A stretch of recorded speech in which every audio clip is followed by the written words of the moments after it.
Welcome back to the Floyd Memorial Library podcast, where you'll find information on what's going on the North Fork of Long Island. We'll be focusing on issues and opportunities going on in the community, as well as people and stories from the present and the past.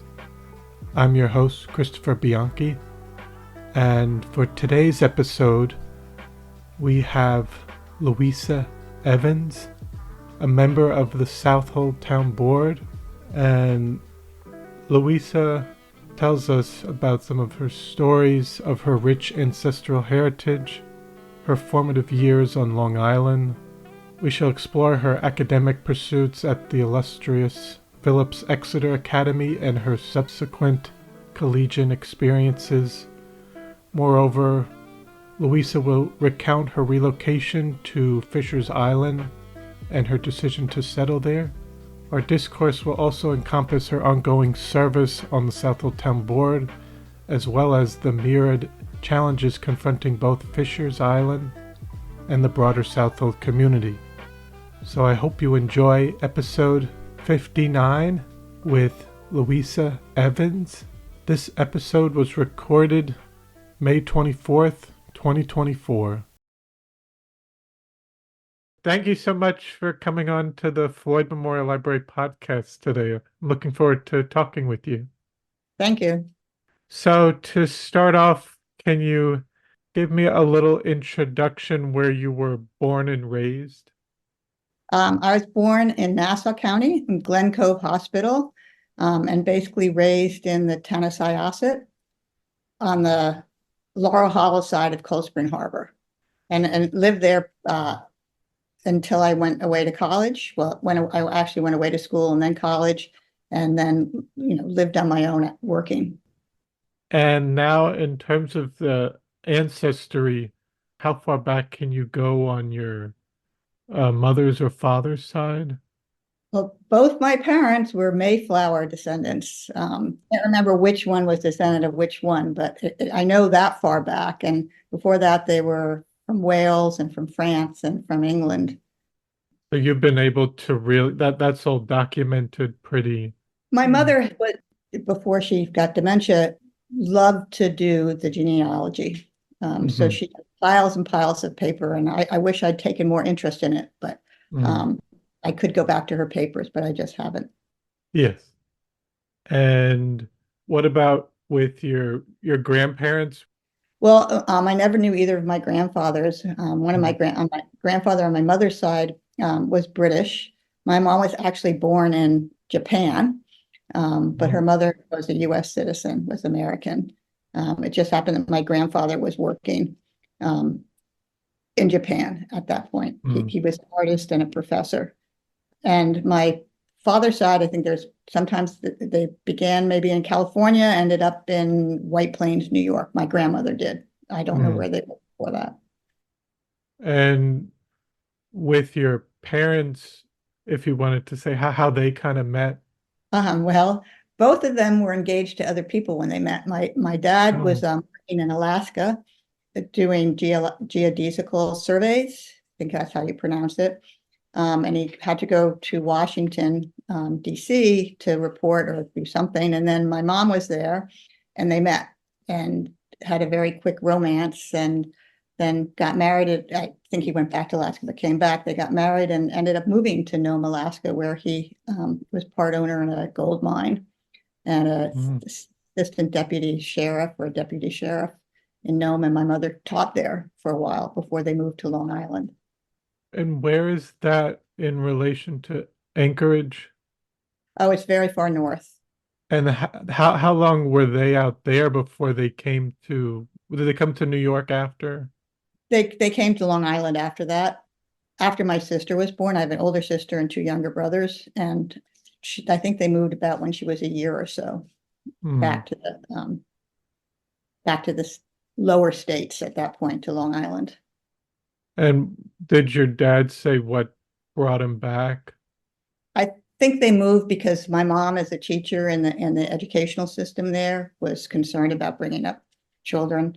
Then my dad went to work for Grumman on Long Island. He's an engineer. He graduated from MIT with an engineering degree.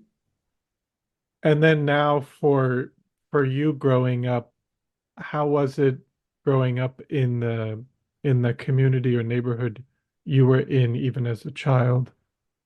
It was wonderful. I mean, it's kind of a little bit like Southold is now before Long Island in Nassau County got overridden.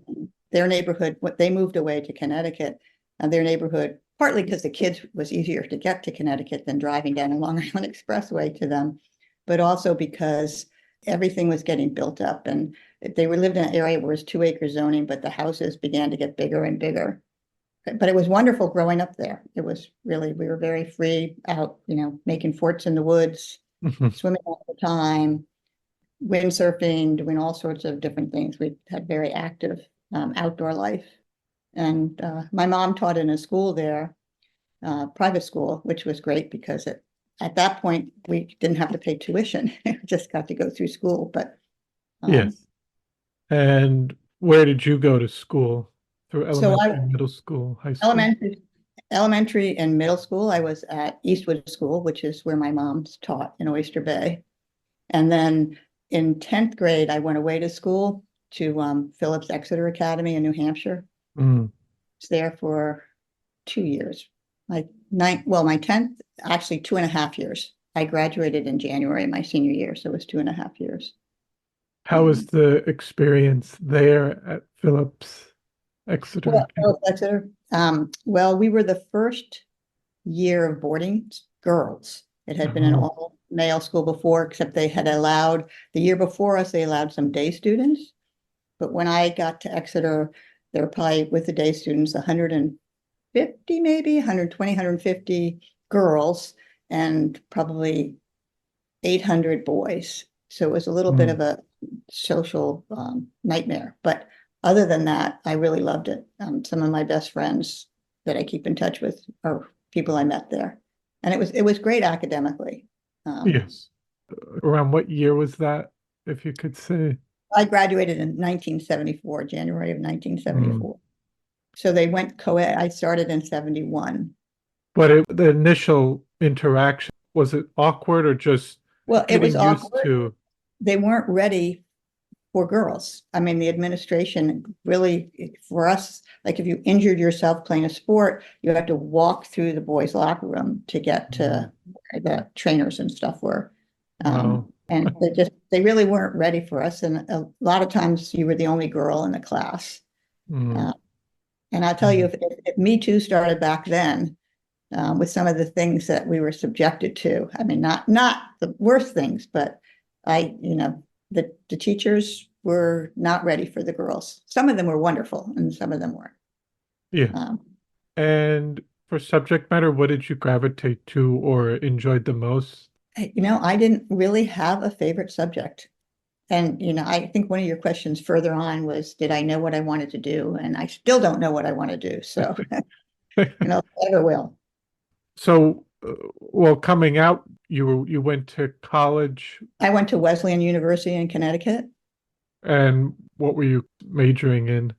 Well, believe it or not, political science, but it was because the first year there, you still had requirements in college, and I was doing my requirements. The second year, I went abroad. And so when I came back, I had to declare a major, and the courses that I'd taken when I was abroad fit better into the political science requirements than any other degree there, or I shouldn't say degree, but any other major declaration. And did you switch later on to law school? I did go on to law school. After I graduated from college, I worked at a law firm as a paralegal and then applied to law school. And I actually worked as a paralegal, and then I applied to law school and wanted to be in Boston. So I went to Suffolk University there. And how was that experience? Was it very rigorous? Well, I think law school is generally rigorous, Yeah. but it was interesting. It was also, because I had been out of school I want to say 3 years. I can't remember how much it was. I treated it more as a job. So I enjoyed it for the most part. And you settled in Boston after that. Actually, no, I settled in Connecticut because I got a job with an accounting firm in their tax department, Coopers and Lybrand, which no longer exists. It was one of the big eights at that time, but I worked for them and didn't particularly like it, and then went working for basically a headhunting firm in New York that worked with investment banks in their tech area and stuff. So it's kind of a checkered career. Different. Was there any specific areas of interest for law that you were mainly interested in, or you was varied? It was varied. Oh, okay. So you were in New York City.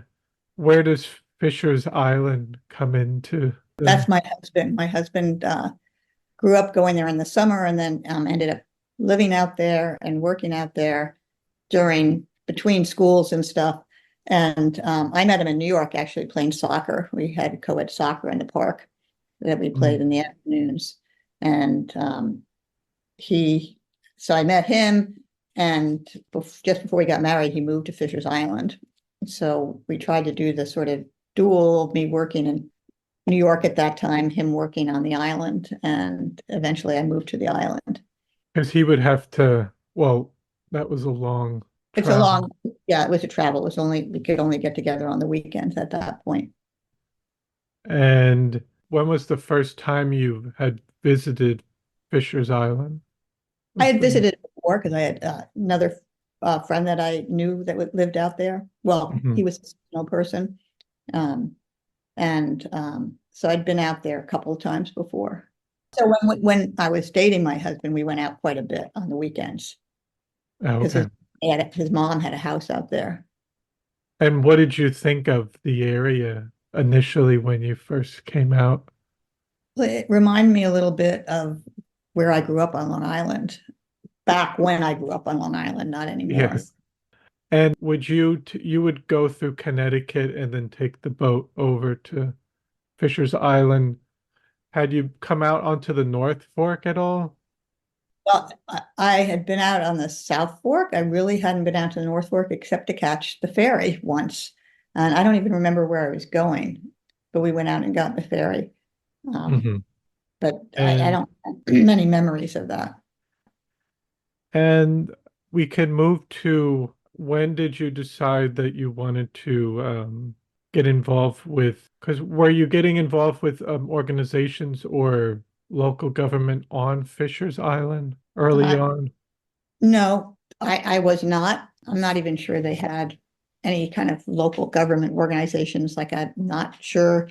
They might have had we call it ICB now, but back then a civic association. I was just approached because some people knew I had a law degree to run for office. I think the person that was in was ready to retire, but then when I ran for office, I was part of United Southold. So it was the United Southold people that came and asked me if I would run for office. And being a little bit naive about it all, I said, well, let me see, and then decided, okay, I'll do this. They made it sound like very little time and didn't have to do much because I was doing other things. And I ran, and our United Southold slate won that year. And it was, I don't know if you know the background of that, was a real mixture of Republicans, Democrats, Independents. And then both the Democrats and the Republicans parties at that point banded together to have the same candidates and ran against United Southold. And I think people were extremely upset, the Republicans and Democrats, the voters, that they had done that they, I guess, felt threatened by United Southold, that they had the same candidates running for Republicans and Democrats. That seems like a much more, I mean, personally, it seems like a good idea in terms of working together instead of having that divide. But then maybe, like you said, some people might be like, well, we should keep it divided. But I think I agree with that. But United Southold was a coalition of people from all parties. Yeah. And generally it would have probably been a 3-person elect, but it was the tenor, it was the time it was happening. It was And very, I'm sorry. and then what year did you start on the board? 1994. I have to go by my daughter's birthday because I was pregnant when I was running, and she was born in 93. So she was born just before Mm. I took office. So 1994. It's been a long run. And would you say when you got started, what were some of the main topics or ideas they were discussing at that time? Many of the same ones we discuss now. Unfortunately, a lot of it was open space, farmland preservation. I don't think the affordable housing was as hot a topic as it is now, but it was definitely on the radar. Hmm. Uh, and all the minutia that we still deal with, we dealt with back then. But a lot had to do with the preservation and the preservation of the character of the town and the different hamlets in the town. Yes. And also linking Fisher's Island and the character there and comparing it to like I guess you could say mainland Southold. Yes. Um, how do you balance the Fisher's Island, your perspective there, and your decision making on the town board? Well, it's very rare that something that happens on the town board, I feel, is going to hurt Fisher's Island. There's been a few things where actually the code makes exception of Fisher's Island in it. Hmm. For an example, the short-term rentals, we don't really have a hotel out here. And well, it's a hotel bar, but they don't really rent out rooms. Their staff stays in the room. Mm. And or bed and breakfasts. So to tell people they can't have any shorter term than 2 weeks, when people have weddings out here, they rent people's houses. Or if in the fall, fishermen come out for a weekend or a week. So we've been exempted from that 2-week rental law. Now, at some point, we may want to join in. Mm. And then there's some things about docks and stuff because of being a little different out here, the coast, than it is Hmm. over on the mainland Southold. Yes. There's a few others like that, but everyone out here wants to keep the character of the island and they don't want it to be overgrown. We have affordable housing problems, the sort of pull between the seasonal and the year round. It's not pull in the sense of like a war or something going between the two, but it's like in Southold where the houses sell to seasonal people, which means less there for the year rounders. And then there's a balance between building more houses and then keeping your open spaces. Mm.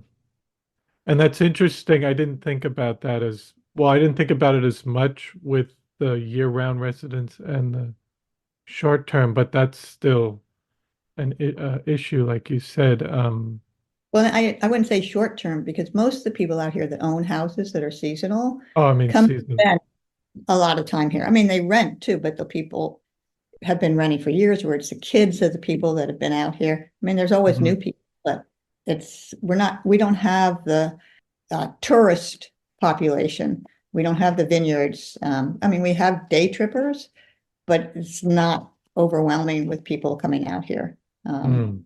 First of all, you have to take a ferry, and second of all, 2/3 of the island's actually private. Excuse me, so that you can't go up there. If you're from Southold, you can go on the bike path, walk. I say bike, recreational path, because you can walk or bike, but you can't. No one else can drive their car up there without buying a sticker, and you can only buy a sticker if you rent or live on the island or own a Mm. house to go through. So the west end, as we refer to it, is only about 1/3 of the island, which is the open part of the island. And the other is sort of like a gated community without a gate. I mean, they actually have a guard shack where you have to have that sticker to go through.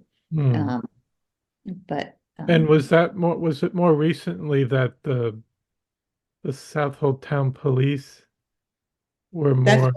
that's recent. We've had state troopers out here for as long as I've been out here before. And now we're trying to have the state troopers come back, but I can't really talk too much about that right now. So Okay. It's just interesting the travel and being closer to Connecticut and but still connected with the Southold Town. So it's an interesting I mean, um we refer to Connecticut as the mainland. We're going to the mainland.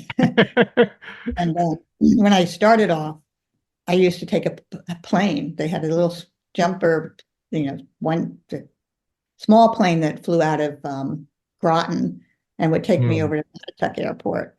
But that was a little iffy sometimes, depending on the weather. You didn't know. And then my husband started taking me over in our boat, which was wonderful. When my kids were young, because you could get them to school and then go over a few wild trips doing that. Now I just go over. I take my own car. I go over Monday night. I have family in Connecticut, spend the night with them, then get up and take the 6:30 or the 7 a.m. ferry to Orient. Hmm. I'm But lucky that just going directly from you would go directly to the only Orient. directly way is either the plane coming to Fishers and flying me directly to Mattituck, but then I would have to get picked up in Mattituck, or my husband taking me over on our boat. We don't have a boat anymore on the water, but when we had a boat, he would take me over to Orient by the Sea when Bobby Haas used to own it Hmm. and drop me off there. And then the police would come pick me up.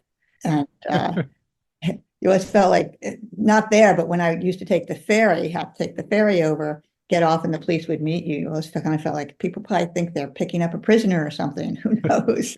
Or when they were dropping me off at the end of the day.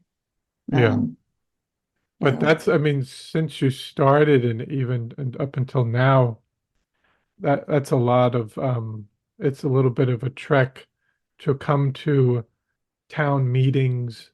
yes, But but that's dedication and work towards your involvement in the community. it's a trek, but you get used. Yeah. Yes. And then even over the years, are there any specific projects or initiatives that you feel particularly proud of with being involved on the town board, whether it was specifically on Fisher's Island or just more in general, any particular projects or initiatives? Well, the particular ones on Fisher's Island is getting the town to buy some open space out here. We don't have the farmland, and there's been a couple of development rights, but the property that they've basically used, either the bond that we have or the CPF fund, they bought the fee and just bought it as open space or as watershed protection, things like that. Hmm. So I'm happy that they've done some of that. I think too that there's more connection now between the town and Fisher's Island. We have the building inspector coming over, and used to have someone here that was sort of part-time. And I think there's more connection between people on the island and people in town hall. That's been good. Um, Yes. it- but I think most of the initiatives town board wise for the rest of Southold have always been sort of a group, us. The nice thing of being at the level of government we are, that you're not fighting for being a Republican or a Democrat. You're the Sure. best of the town. Anyway, so it's nice to try to work collaboratively with the rest of the town board members. That usually happens. It's not, fighting Democrats on one side, Republicans on the other. It's usually working together with this sort of mostly the same vision of the town. And then is there, with your position, it's a unique one with doing both. So it used to be all the town board members were justices too. But finally, someone in New York said, that's not constitutional having your legislative branch and your judicial branch be the same person, the same. But they left Fisher's Island that way because of our remoteness. And I have to be very aware that I wear that judicial hat in speaking politically. I really can't be too vocal publicly about things. I have to say, the judicial, I used to spend, more time on the bench. I haven't been sitting on the bench recently because when I first came in, the two justices sort of were in the same social circles, knew the same people. So most of my cases were when they had conflicts and I would get their cases. A lot of the Fisher's Island cases, I would have to recuse myself because I knew the people or had conflicts with them. And having court, all I could really do out here is an arraignment. I mean, I could hold court, but it would require now, particularly since a lot of the rules have changed, you have to have different people present when you do an arraignment. And you can't arraign someone and then recuse yourself. If you have a conflict, someone else needs to arraign them. So Yeah. And do you also have to balance the residents on Fisher's Island and their influence, and then also the broader Southold Town community and what they think of general issues too? um, I think because Southold is rural and they want to keep it that way, and Fisher's Island wants to stay, rural in a different way, that there's not that many conflicts. Mm-hmm. Yeah. Sure, there's some, but I can't think of what they are. Yeah. I mean, there's lots of different opinions on Fisher's Island and what should be too, just like Southold, so. Yeah. Um, you mentioned that there's a lot of the same issues when you started till now, but I guess for you personally, what do you feel are the biggest priorities? My Or, biggest priority, and I think it's the most, is trying to keep with inevitable change, still trying to keep Southold and Fisher's Island and all the other hamlets, keeping their character and keeping the feel and the community that is built up and trying to keep it. It never stays the same, but still keep it. I think the best way is to keep the character that it's been there and Mhm. not change. And it's hard because you're balancing that two competing interests, really, land preservation versus housing for people, and how to do it best and still keep the character. And things like the Airbnb, VRBO, trying to not have neighborhoods turning into commercial areas because they're renting out the houses all the time. I think it's all adding the different character. That's just one example. And, it means also you have to look at the economy, make sure that that works for people so that you can keep that small town atmosphere going. Mhm. So, And I mean, one of the um, things that we did with big box stores was a big issue when I first came in. And I think Household's been able to limit that for the most part. yes, I think there's not really much. And then even with the McDonald's, it's not a drive-through. Yeah. And I think it's not like people have said it's like we're not far from, well, Riverhead with the mainland. And I think it's important to keep the character and try to support more of the local businesses. Yeah. And also, you mentioned with land preservation and housing, trying to balance like a double edge, Yeah. uh, because we don't want more sprawl or, yeah, within that, and trying to contain that, but then maybe even containing it within the hamlets. But then you don't want it too dense, like what you see going on in Riverhead. So trying to find that balance and making it affordable is a challenge as well with, say, And I don't know anyone that's not for affordable housing, yeah, but they're generally against where people plan to put it. And it's tough. I mean, yeah, and I understand that, but we did do those Hamlet studies years ago and had Hamlet centers and sort of let the Hamlets themselves, people in the Hamlets sort of decided this is where we'd like to see the growth, not here. But mm, it's very difficult when it turns out to be right next door to you.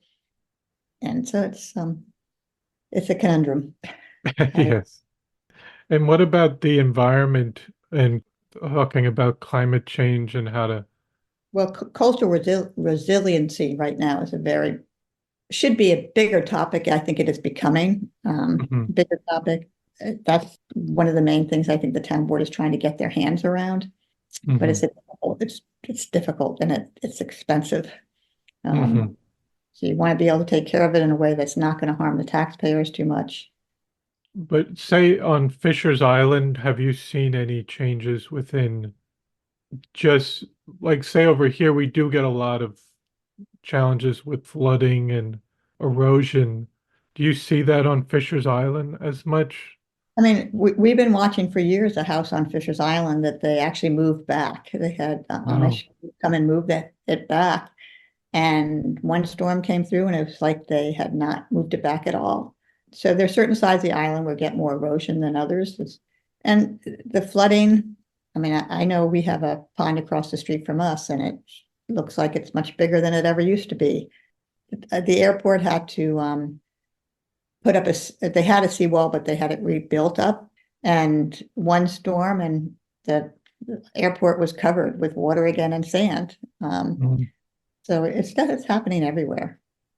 Yeah, it's a challenge all over. And I mean, even a lot of the other issues are a challenge for the rest of the country too. So, and there is a limited, I mean, I think people talk about local government and there's some things that they just can't, you can't really fix at that level either. So you're limited in that respect. But was there anything in terms of transportation that I know that it's more so on the North Fork. We're talking about summer and tourists and a lot of the other traffic coming out here.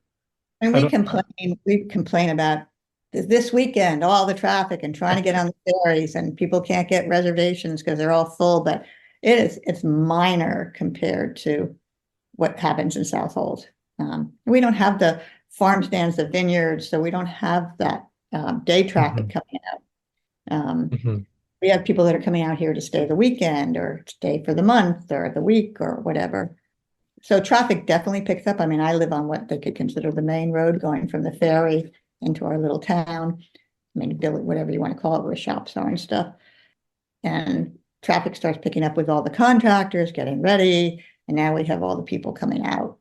You know, a few weeks ago, started hearing all the leaf blowers and mowers. And I did read something the other day, though, a group I forget what college it is now, but has invented a quieter leaf blower that they hope to mm. bring to market. And I'm like, ooh, I mean, that's the issue in Southold, the noise. Well, Um, and then even within the village of Greenport, I think they might have they a limited amount of time this summer, but then in December they can't. I don't know if they're getting rid of the they can gas only do powered electric. least. Yeah. Yeah. I mean, the town has tried a noise ordinance, but it's very difficult to enforce. Yes. I mean, That's that's the one main thing. thing. It's like, how do you enforce that? Yeah. You have to get, decibel readers or whatever. And I think the town limited the hours that you could do it, but you still can pretty much have them going a lot. Yeah. It's And hard. It's, one person's noise is not someone else's noise, but you also hope that neighbors can be considerate, be civil to each other. And that is one thing I've seen changed. I won't say the neighbors, but I see nothing compared to the national level or even the state level, but that things get a little more fiery than they used to sometimes between mm, people. yeah, I think that it's yeah, it's not on the national level, but it's definitely a little bit of that tension than I guess there used to be. But obviously, there probably was things in the past, but it seemed more like people could discuss it Yes. in a And I still think they can in Southold, but it's not to the degree that it was before. yes. So, So, what do you hope for the future of Southold Town and the community? but kind of what we've talked about already. I just Yeah. hope we can keep the hamlets, the different characters, because all the hamlets are different, and just Mhm. keep their character, but still address some of the issues that come with change. Yes, Yeah. Yeah. definitely. So, no, I want to thank you so much for taking the time to come on to the podcast and share your story and your continued involvement in the community. It was a pleasure talking with you. was a pleasure talking to you and actually seeing who I'm talking to. Yeah. Well, I hope you enjoyed episode 59 with Louisa Evans. I want to thank you for listening to the Floyd Memorial Library podcast, and we'll see you next time.